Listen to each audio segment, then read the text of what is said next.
जयपुर आना हमेशा से बहुत सुखद अनुभव रहा है। मैं कई बार जयपुर आया हूँ।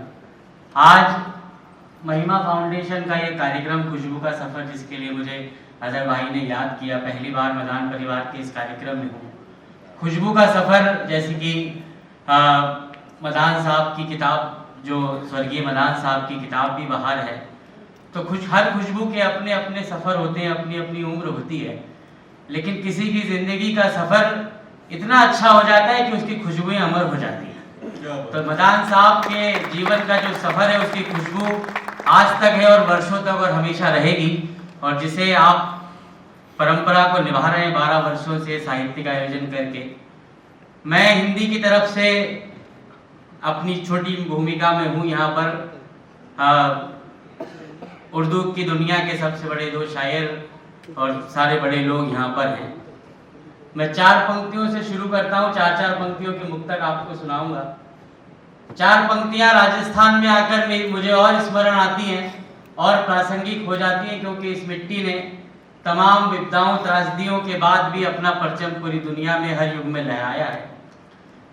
आपके मन में अगर ये मिट्टी जिसे हम माँ मानते हैं, मैंने दुबई भी सलीम भाई और अजहर भाई भी उस मंच पर थे, दुबई में भी ये 4 पंक्तियां पढ़ी, लेकिन राजस्थान में खड़ा हूं तो मुझे और प्रासंगिक लगती है। अगर आपके मन तक पहुंचे तो चौथी पंक्ति पर मेरा समर्थन करिएगा, मुझे शुरू करिए। कभी व्यवहार अपनाए, कहीं रूखा नहीं रखती। इस धरती को, इस मिट्टी को हमने माँ माना है। माँ हमें क्या लौटाती है, मैं चौथी पंक्ति पर पढ़ता हूँ, मुझे बताइए। कभी व्यवहार अपनाए, कहीं रूखा नहीं रखती। भले तन सूखता जाए है, ये मन सूखा नहीं रखती। भले तन सूखता जाए है, ये मन सूखा नहीं रखती। यहाँ दुनिया में कितने हैं जो रोटी छीनने वाले। यहाँ दुनिया में कितने हैं जो रोटी छीनने वाले। ये धरती माँ हमें लेकिन कभी भूखा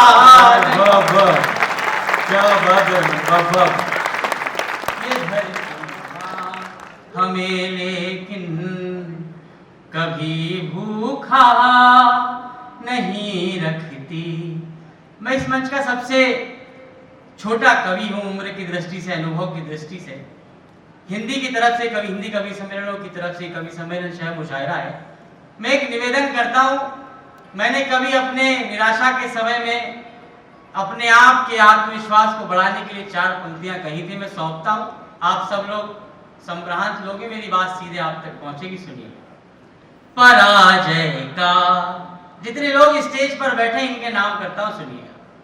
पराजय का नहीं होता है कोई शोर, मत कहना। पराजय का नहीं होता है कोई शोर, मत कहना। जमाने में कहाँ होते हैं अब चित चोर, मत कहना।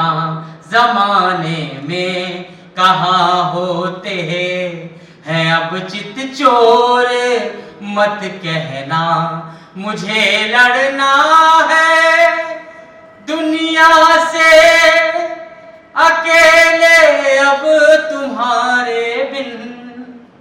मुझे लड़ना है दुनिया से अकेले अब तुम्हारे बिन।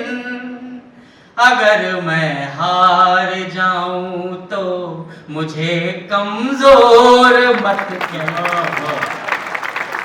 बहुत सुंदर है। अगर मैं हार जाऊं तो मुझे कमजोर मत कहना। बहुत अच्छा आप लोग सुन रहे हैं। मुझे जिन 4 पंक्तियों तक जाना है, मैं आप लोगों से अनुमति लेकर इसके पीछे की एक छोटी सी घटना है। मदान सर, मैं कई बार आप महिमा ग्रुप का नाम मैं पहले भी जयपुर आया, मैं पहले से जानता था। आप लोग जिस व्यापार में हैं, जिस काम में, उसमें आप लोगों की कई उपलब्धियां हैं, लेकिन उसके बाद भी आप ये एक कोना आपने इस तरह का सजा कर रखा है, उसके लिए आप साधुवाद के पात्र हैं। लेकिन इससे उलट एक दृश्य मेरे दिमाग में आज तक है। साल भर पहले मैं दिल्ली से भोपाल की रेल यात्रा में था। मैं एक व्यक्ति का ध्यान चाहता हूं। मैं आज की शाम की सबसे संवेदनशील 4 पंक्तियां और इस महिमा फाउंडेशन के कार्यक्रम के लिए मैं सौंपता हूं, सुनिएगा। मैं दिल्ली से भोपाल की रेल यात्रा में था। सेकंड एसी में मैं यात्रा कर रहा था। मेरी सीट के सामने एक बुजुर्ग बैठे थे, 60-65 वर्ष उनकी लगभग उम्र होगी। उन्होंने एक चश्मा लगाकर रखा था। वो जब अखबार पढ़ते तो वो चश्मा बार बार गिर जा रहा था। मैंने ध्यान से देखा तो उसकी एक डंडी टूटी थी और उन्होंने एक धागे से उसको संभाल कर रखा हुआ था। ये हमारे भारतीय मध्यम वर्गीय परिवारों में आम सा दृश्य है। लेकिन मैंने ये देखा कि उम्र के इस पड़ाव पर जब उनकी आंखें कमजोर हो गई, उनके लिए सबसे जरूरी उनका चश्मा है। हो सकता है कि ये देखने में लगे कि उनके पास टूटा चश्मा था, लेकिन ये जिम्मेदारी किसकी है? मैं इसके नाम 4 पंक्तियां पढ़ता हूं। मुझे एक व्यक्ति का ध्यान और समर्थन मिलेगा तो मेरा आज यहाँ आना सफल हो जाएगा। मैं सौंपता हूँ। मैं मंच का भी ध्यान चाहता हूँ, सुनिए। जी जी, अता करें। ये घटना याद रखिए और ये 4 पंक्तियां। अलग होते हुए कोई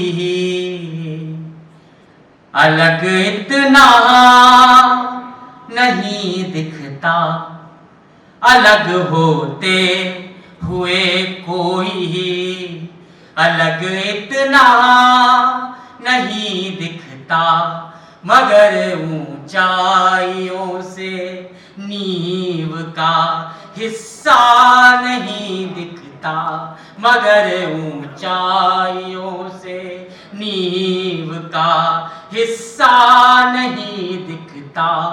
उन्हीं आँखों को चश्मे की कहीं ज्यादा जरूरत है, उन्हीं आँखों को चश्मे की कहीं ज्यादा जरूरत है, जिन्हें माँ बाप का टूटा हुआ चश्मा। अमन भाई, बाप बाप, जिंदाबाद, जोरदार तालियां अमन अख्तर के लिए। आहा, क्या कहना है। जिन्हें माँ बाप का टूटा हुआ चश्मा नहीं दिखता। एक कदम और आगे बढ़ाता हूं। मैंने प्रेम कविताएं लिखने से अपने कवि सम्मेलन की, अपनी कविता की यात्रा शुरू की। लेकिन एक दृश्य हम देखते हैं कि हम कभी किसी एक जिंदगी के आसपास अपना जीवन जीने लग जाते हैं।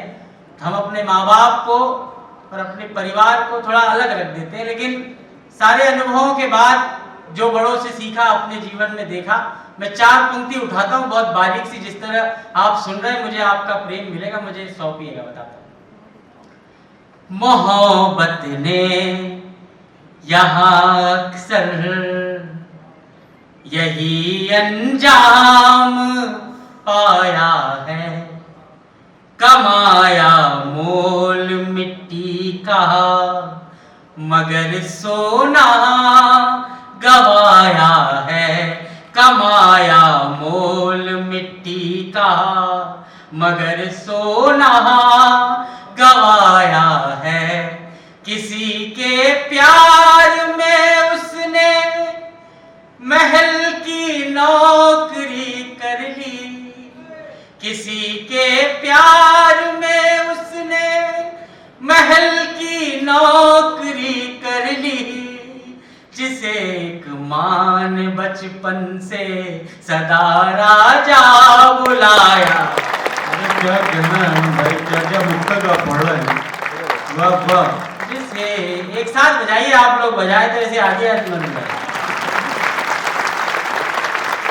जिसे मान बचपन से, बहुत बहुत आभार। मुझे जितना भी अब समय मेरे पास थोड़ी देर और है इस मंच पर, मैं आपको कुछ नए छंद सुनाता हूँ। जयपुर कई बार आया हूँ, लेकिन ये छंद पहली बार जयपुर पर या किसी बड़े मंच पर मैं पढ़ने का प्रयास करता हूँ। जिस तरह से आप लोगों का प्रेम शायरों को मिलता रहा है वर्षों से, आज भी जो प्रेम आपने इस्माइल भाई को और सतीश भाई को दिया, उसके लिए बहुत मंच की तरफ से आभार करता हूँ। मैं 4 पंक्तियाँ आपको सौंपता हूँ छंद में। जयपुर कवि सम्मेलन परंपरा का बहुत बड़ा गढ़ है। यहाँ गीत चांदनी जैसा गीत का 50 वर्षों से अधिक का बड़ा कवि सम्मेलन होता है, और उसी परंपरा को आज भी आप लोग निर्वहन कर रहे हैं। सुनिएगा कि पहली छुअन से ही देह को मिला जो ताप, अंग अंग उसी एक ताप के ही हो गए। आपका जो प्रेम मिला पहली पंक्ति से, जो आप लोगों ने प्रेम दिया, उसके नाम करता हूँ कि पहली छुअन से ही देह को मिला जो ताप, अंग अंग उसी एक ताप के ही हो गए। ज्ञानी विज्ञानी जिसे कहते हैं पुण्य काम, पुण्य से मिले हुए प्रताप के ही हो गए। ज्ञानी विज्ञानी जिसे कहते हैं पुण्य काम, पुण्य से मिले हुए प्रताप के ही हो गए। रोज रोज इच्छाओं को मारते रहे हैं, और रोज इन हत्याओं के पाप के ही हो गए। फिर एक दिन हमें आप मिल गए, और सारे दिन जिंदगी के आपके ही हो गए। वाह वाह, क्या बात है अमन, वाह वाह। हमें आप मिल गए। और कवियों की महफिल है, मैं अपने स्वाभिमान की पंक्ति पढ़ता हूँ। प्रेम का कवि हूँ, किसी स्त्री के सम्मान या प्रशंसा में क्या कह सकता है हिंदी का कवि। आपकी भाषा पर भी ध्यान चाहता हूँ, और यही समर्थन सुनिएगा, मंच का ध्यान चाहता हूँ, सुनिएगा कि आयु ही स्वयं जब देह का श्रृंगार करे, देह का श्रृंगार हर ओर से बचाइए। आयु ही स्वयं जब देह का श्रृंगार करे, देह का श्रृंगार हर ओर से बचाइए। कंचनी कलाई के जो रंग बोलने लगे, तो उन्हें चूड़ियों के निशोर से बचाइए। कंचनी कलाई के जो रंग बोलने लगे, तो उन्हें चूड़ियों के निशोर से बचाइए। वंदनवार अलकों के रूप को सजाएं, तब उन्हें बंधनों की हर डोर से बचाइए। तन की किशोरी को किशोरों से बचाइए, तो मन को हमारे जैसे चोर से बचाइए। क्या बात है अमन, बाबा भाई, जिंदाबाद। 2 तालियां एक बार हो जाए हमारे के लिए। तन की किशोरी को किशोरों से बचाइए, तो मन को हमारे जैसे चोर से बचाइए। एक इस्माइल भाई पढ़ रहे थे, मैंने वो लाइन लिख ली कि वो फैसले तो तुम्हारा गुलाम कर रहा था।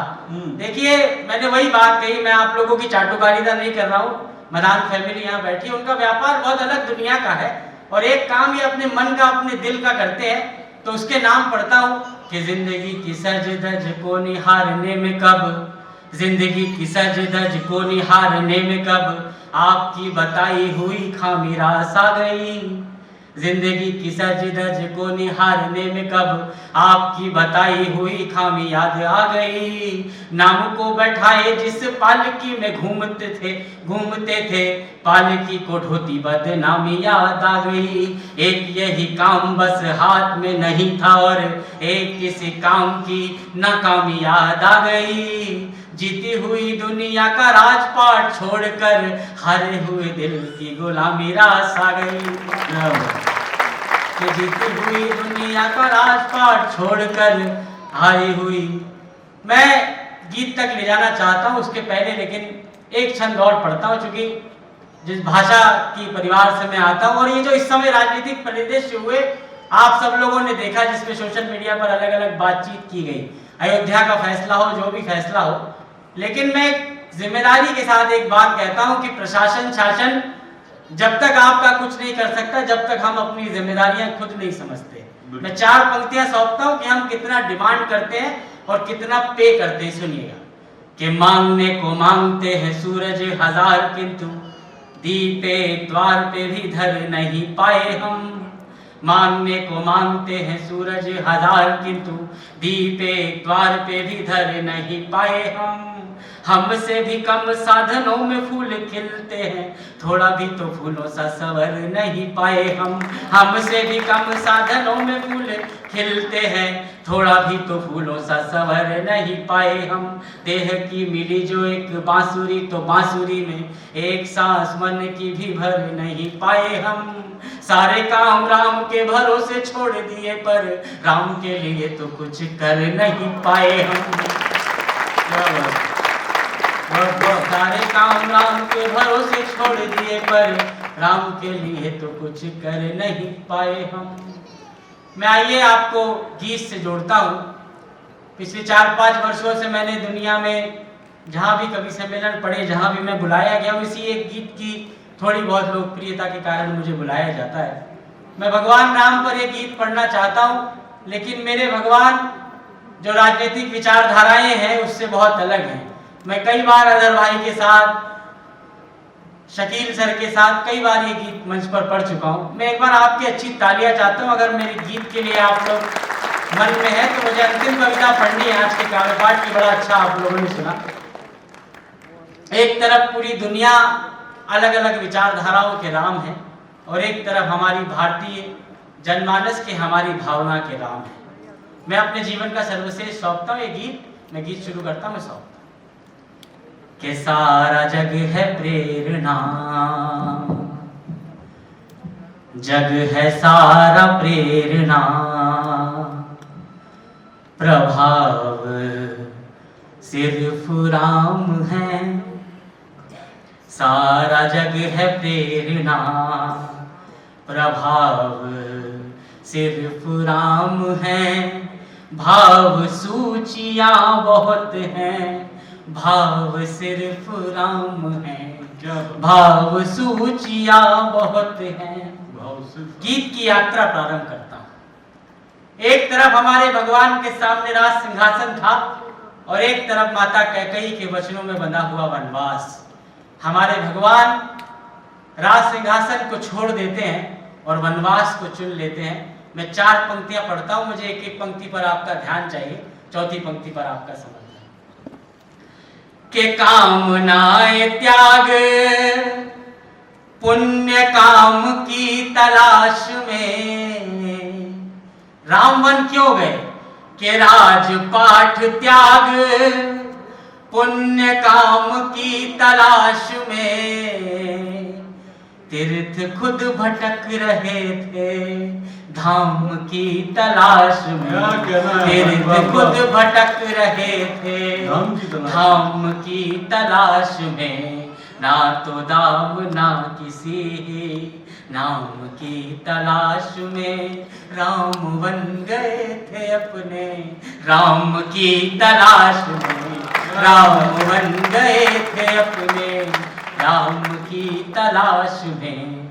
आप में ही आपका चुनाव सिर्फ राम है। भाव सूचियां बहुत हैं, भाव सिर्फ राम है। माता कैकेयी का नाम आया। एक तरह का इतिहास लिखने वालों ने माता कैकेयी को खलनायिका बनाया इस कहानी की, इस कथा की। मैं माता कैकेयी का एक सकारात्मक पक्ष यहाँ पर रखता हूँ। सब परिवार के लोग हैं, मातृशक्ति की भी उपस्थिति यहाँ पर है। चौथी पंक्ति का तर्क अगर आपको ठीक लगे तो मुझे बताइए कि कितनी ही पहेलियों को वही विराम मिल गए। मोह के प्रपंच को वचन के नाम मिल गए। मोह के प्रपंच को वचन के नाम मिल गए। एक हाथ से राम की 100 प्रणाम मिल गए। कैकेयी की कामना से जग को राम मिल गए। जिंदाबाद अमन अक्षर बाबा।